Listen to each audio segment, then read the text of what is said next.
एका नदीच्या किनारी एक छान जंगल होतं. त्या जंगलाचा राजा होता सिंह. त्या सिंहाची एक मोठी गुहा होती जंगलात. एकदा सिंह आपल्या गुहेच्या बाहेर शांत झोपला होता. नुकतीच शिकार करून पोट भरल्यामुळे सिंहाला अगदी गाढ झोप लागली होती. तेवढ्यात एक पिटुकला उंदीर त्याच्या बिळातून बाहेर आला. हा पिटुकला उंदीर भलताच करामती होता बर का. छोटासा असला तरी अगदी अणकुचीदार दात होते त्याचे. अणकुचीदार म्हणजे टोकदार आणि धारदार. हा पिटुकला उंदीर एका दिवशी जंगलातून ऐटीत फिरत चालला होता. तेवढ्यात त्याला गाढ झोपलेला तो सिंह दिसला आणि त्याला गंमत करायची लहर आली. त्या झोपलेल्या सिंहाच्या शेपटीवरून तो हळूच त्याच्या पाठीवरती चढला आणि दणादण उड्या मारायला सुरुवात केली. टून उड्या मारायला इतकी मज्जा येत होती त्याला की थोडा वेळ तो हेही विसरला की तो जंगलाचा राजा सिंहाच्या पाठीवर उड्या मारतोय. थोड्या वेळात सिंहाला जाणवायला लागलं की त्याच्या पाठीवर कोणीतरी उड्या मारते. जोरात गर्जना केली त्यानं, कारण त्याची झोप मोडली होती. उंदीर भयंकर घाबरला. त्यानं सिंहाच्या पाठीवरून खाली उडी मारली आणि जोरात धावत सुटला. झोप मोडल्यामुळं चिडलेल्या त्या सिंहानं त्या उंदराला एका फटक्यात पकडलं. सिंह रागानं त्याला म्हणाला, काय रे उंदरा, माझ्या पाठीवर उड्या मारतोस? माझी गाढ झोप मोडलीस. आता मी तुला सोडणार नाही. मी तुला आता खाऊनच टाकतो. मी जंगलाचा राजा सिंह आहे आणि तू माझी झोप मोडलीस. आता तुझं काही खरं नाही. सिंहाचं ते चिडलेलं रूप बघून उंदीर भयंकर घाबरला. तो थरथरतच त्याला म्हणाला, महाराज मला क्षमा करा, माझं चुकलं, मी परत ही चूक करणार नाही. महाराज, मी तुम्हाला वचन देतो की जर तुम्ही मला आता जिवंत सोडलात तर भविष्यात मी तुम्हाला नक्की मदत करीन, तुमच्या उपयोगी पडेन, अगदी तुमचा जीव सुद्धा वाचवेन. सिंहाला खूप हसू आलं. तो म्हणाला, तू माझा जीव वाचवणार? तू माझ्या उपयोगी पडणार?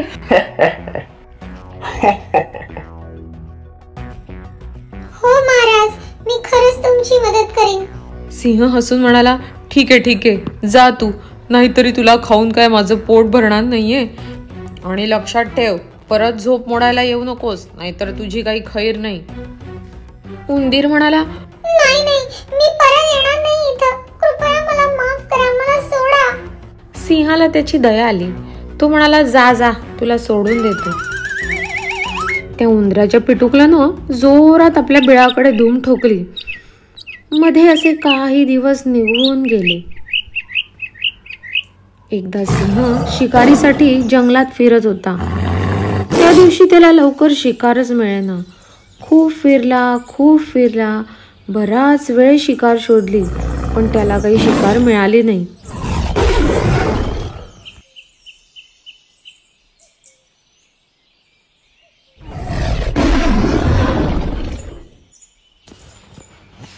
तेवढ्यात एक शिकारी त्या जंगलात आला. त्याला सिंहाला पकडायचं होतं. त्या दिवशी त्याच्या हातात एक मोठं जाळं होतं. त्यानं सिंहाला पकडण्यासाठी ते जाळं झाडाला बांधलं आणि त्याची दोरी हातोडीनं खाली अशा पद्धतीनं ठोकली की बरोबर चालत येणाऱ्या सिंहाचा पाय जर त्याच्यावर पडला तर ते जाळं त्याच्या डोक्यावर पडून तो बरोबर अडकेल. त्या शिकाऱ्याला माहित होतं की सिंहाचा शिकारीचा हा नेहमीचा रस्ता आहे. बरोबर तिथंच जाळं लावून तो शिकारी शहराकडे निघून गेला. आणि खरोखरच काही वेळात तो सिंह तिकडे आलाच की. त्याचा नेहमीचा रस्ता असल्यामुळं तिथं जाळं वगैरे असेल असं त्याला संशय सुद्धा आला नाही. खालच्या दोरीवर पाय पडताच वरून ते जाळं सिंहाच्या बरोबर अंगावर पडलं आणि तो सिंह जाळ्यात अडकला. सिंह जाळ्यातून सुटण्यासाठी तडफड करायला लागला. जोरात गर्जना करायला लागला. खूप घाबरला होता तो बिचारा सिंह. एवढा मोठ्या जंगलाचा राजा असून सुद्धा तो काही करू शकत नव्हता. त्याच्या मोठ्या गर्जनांमुळे अख्खं जंगल हादरून गेलं होतं. बाप रे, केवढा मोठा आवाज येत होता तो. जंगलातले सगळे प्राणी घाबरून गेले होते. इकडे तिकडे बघायला लागले की अरे बापरे, काय झालंय तरी काय, महाराज एवढ्या जोर जोरात का ओरडतायत. त्या गर्जनांना घाबरून सगळे प्राणी सैरा वैरा पळू लागले. त्या सिंहाच्या गर्जना त्या पिटुकल्या उंदरानं सुद्धा ऐकल्या. तो बिळात काहीतरी काम करत होता. त्याला समजलं की इतका वेळ सिंहाच्या गर्जना ऐकू येत आहेत म्हणजे नक्कीच सिंह महाराज संकटात आहेत. त्यानं काही दिवसापूर्वी सिंहाला दिलेलं वचन आठवलं. त्यानं विचार केला की त्यावेळी सिंहानं त्याला जीवनदान दिलं होतं. आता मदतीची आपली वेळ आहे, ते आश्वासन आपल्याला पाळलंच पाहिजे. आणि तो ताबडतोब मदतीसाठी धावून गेला. त्यानं पाहिलं की आपले महाराज शिकाऱ्याच्या जाळ्यात अडकले आहेत. तो धीटपणे सिंहाच्या समोर जाऊन उभा राहिला आणि त्याला म्हणाला, महाराज, तुम्ही अजिबात काळजी करू नका. माझे दात अतिशय तीक्ष्ण आहेत. या दातांनी काही वेळातच मी हे जाळं कुरतडून टाकतो आणि तुम्हाला सोडवतो. त्यावेळी तुम्ही मला जीवनदान दिले, आता मी तुमचा जीव वाचवणारच. असं म्हणून त्यानं पूर्ण ताकद लावून भराभर जाळं कुरतडायला सुरुवात केली. आणि खरोखरच काही वेळातच त्यानं संपूर्ण जाळं कुरतडून टाकलं सुद्धा. आणि आता सिंह जाळ्यातून पूर्णपणे मोकळा झाला आणि त्यानं आनंदानं गर्जना करायला सुरुवात केली. सिंहाला एवढं खुश झालेलं पाहून उंदीर सुद्धा आनंदी झाला आणि तो आपल्या राजाकडे म्हणजे सिंहाकडे पाहू लागला. सिंहानं सुद्धा अगदी प्रेमानं त्याला कुरवाळलं आणि म्हणाला, तू खरंच तुझ्या शब्दाला जागलास. एवढासा असून सुद्धा तू माझा जीव वाचवलास. आजपासून मी तुला एक वचन देतो की आज तू माझा जीव वाचवलास, त्यामुळे इथून पुढे या जंगलात तुला कोणीही त्रास देणार नाही, कारण तू या जंगलाच्या राजाचा म्हणजे सिंहाचा मित्र झालायस. आणि तो पिटुकला उंदीर अगदी आनंदानं सिंहाच्या पाठीवर बसून जंगलातून फिरायला लागला. आपण या गोष्टीतून काय शिकलो? कितीही राग आला तरी त्या प्रसंगी सुद्धा आपण सारासार विचार करणं गरजेचं असतं. हा विचार सिंहानं त्यावेळेला केला आणि उंदराला सोडून दिलं, म्हणून शेवटी त्यानंच त्याचा जीव वाचवला. समोरच्या व्यक्तीची ताकद जरी कमी असली तरी ती व्यक्ती सुद्धा योग्य ठिकाणी आपल्याला उपयोगी पडू शकते. त्यामुळं कुणालाही कधीच कमी लेखू नये. दिलेलं वचन पाळणं हा अतिशय महत्त्वाचा गुण आहे. जे वचन सिंहानं सुद्धा पाळलं आणि वेळ प्रसंगी उंदरानं सुद्धा पाळून सिंहासारख्या मोठ्या प्राण्याचा सुद्धा जीव वाचवला. ही गोष्ट जर तुम्हाला आवडली असेल तर नक्की लाईक करा आणि आपल्या छोट्या छोट्या बालमित्रांना पाठवायला मात्र विसरू नका. आणि अजून जर तुम्ही ह्या चॅनलला सबस्क्राईब केलं नसेल तर नक्की सबस्क्राईब करा लिटिल वंडर्स किड्स TV या चॅनलला. धन्यवाद.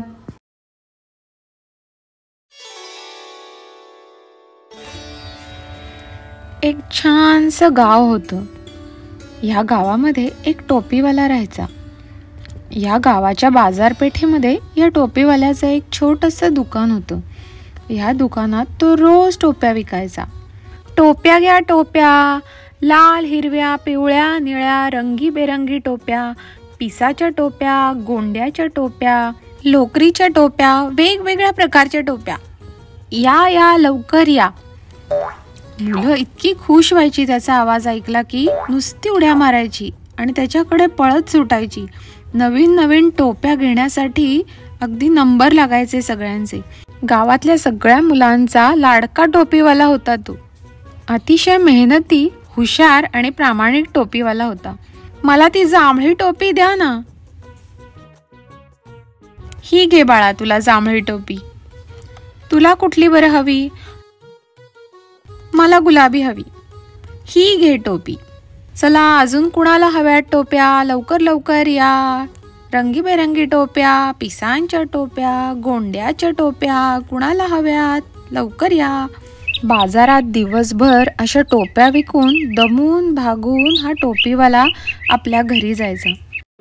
ह्याच गावाच्या एका टोकापाशी एक छोटंसं झोपडीवजा त्याचं घर होतं.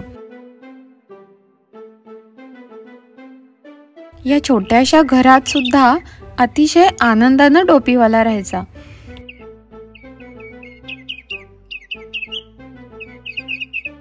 एक दिवस टोप्या विकून घरी आल्यानंतर जेवताना टोपीवाला विचार करत होता, दिवसभर एवढी मेहनत करून मी टोप्या विकतो, पण ह्यातून जे पैसे मिळतात त्यातून मला रोजचा घर खर्च चालवणं अवघड व्हायला लागलंय.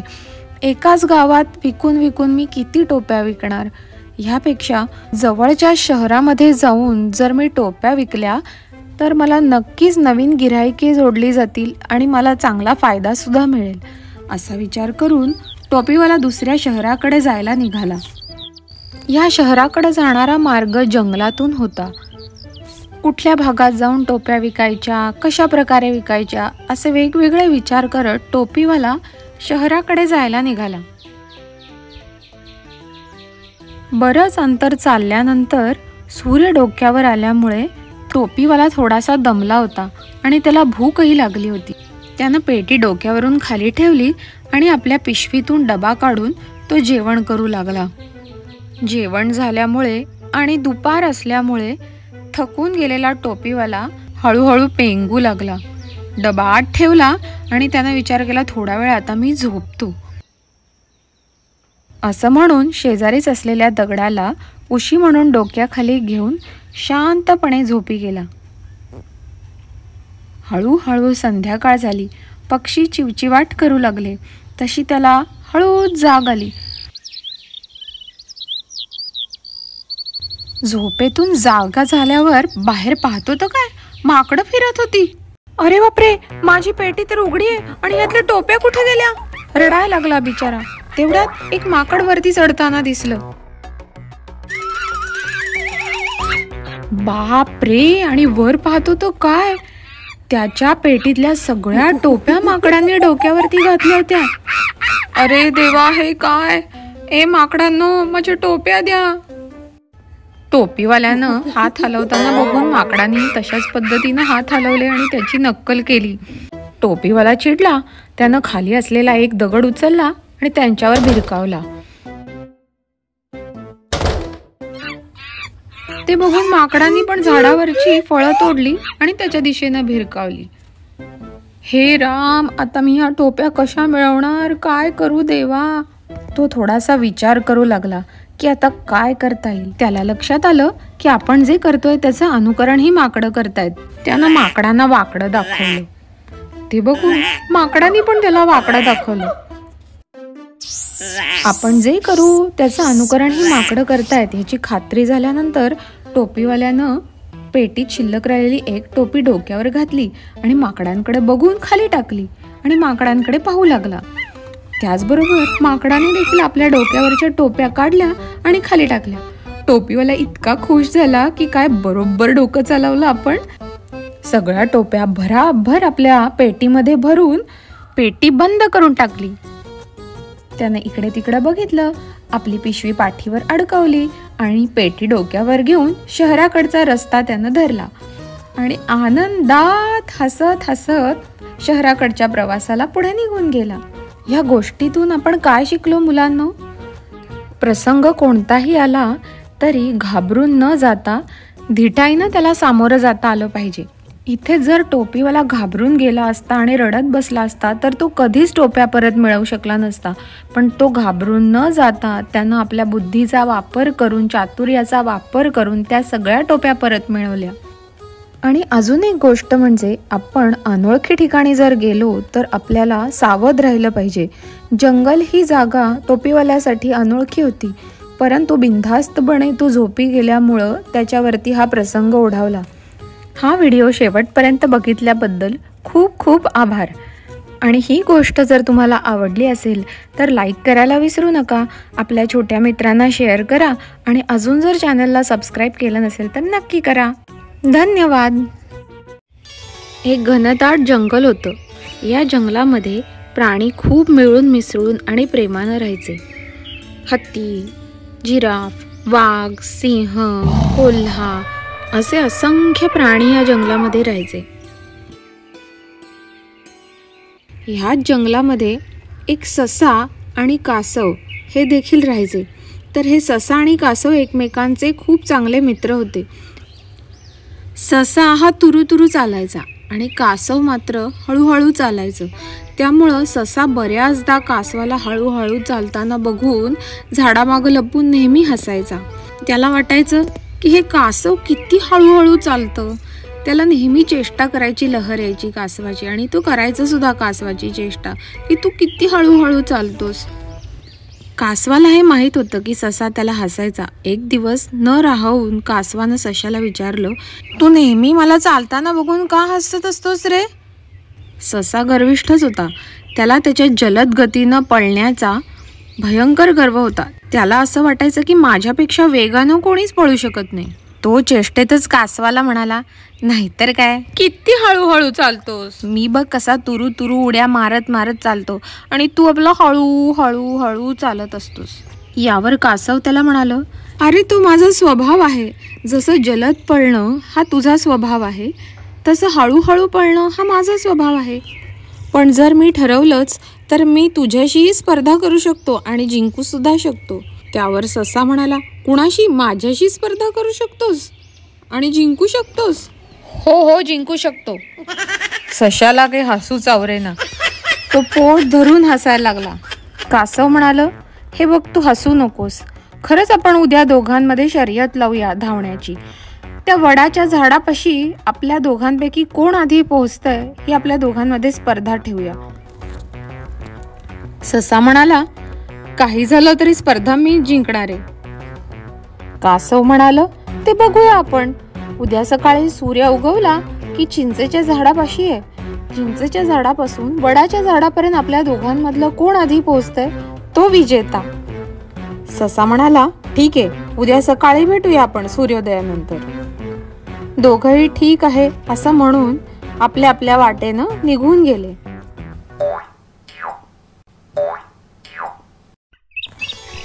स्पर्धेचा दिवस उजाडला.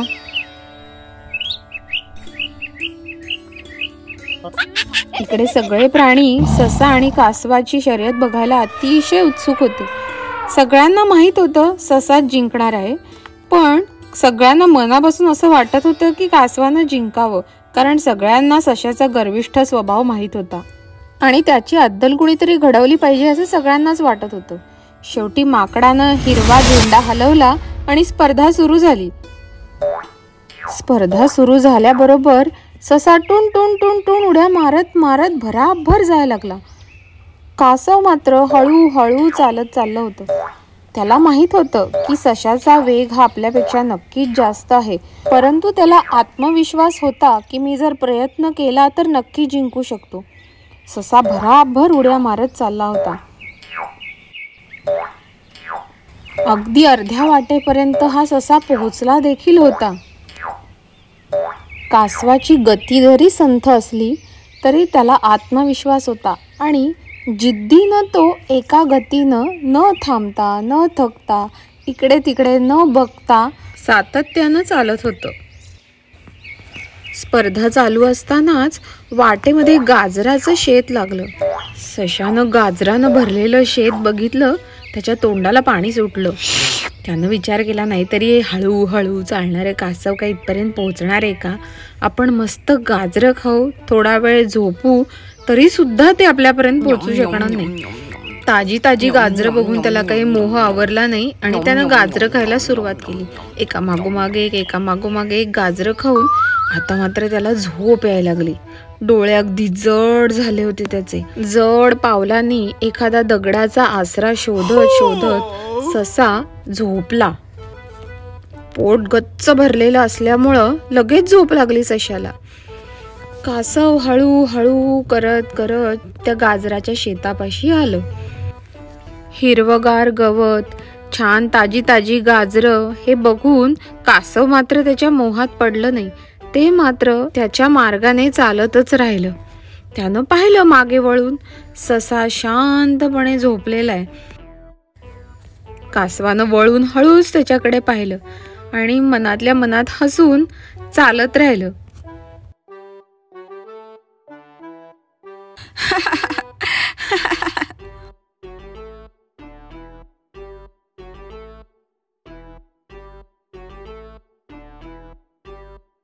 हळूहळू का होईना पण सतत चालत राहिल्यानं मात्र कासवच शर्यत जिंकतं का काय अशी परिस्थिती निर्माण झाली.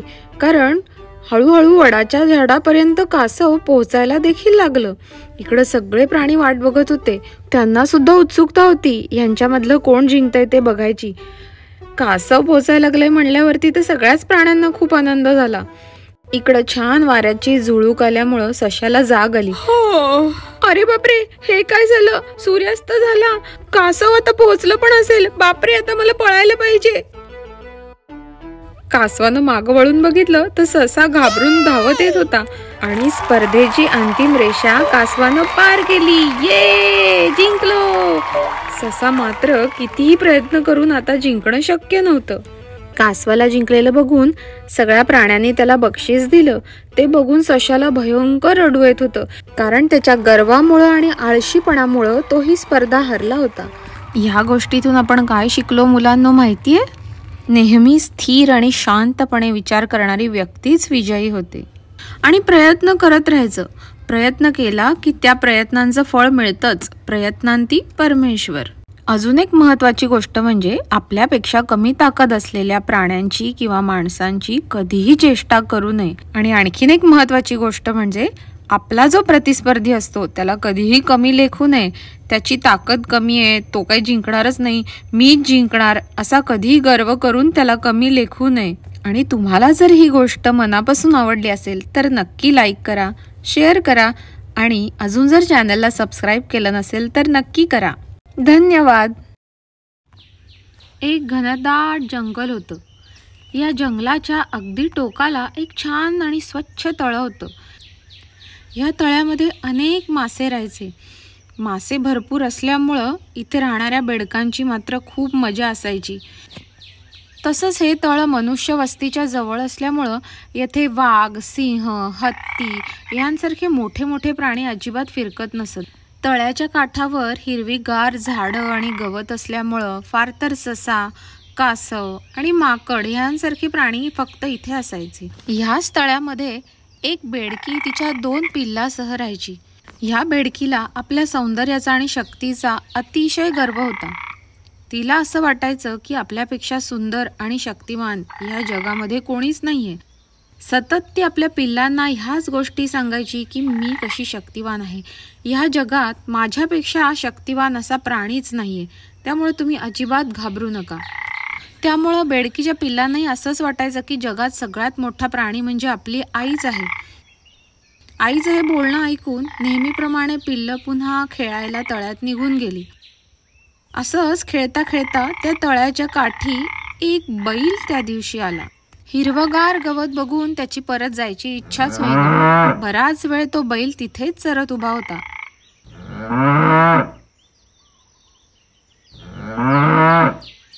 अचानक त्या बेडकीच्या 2 पिल्लांचं लक्ष त्या बैलाकडे गेलं.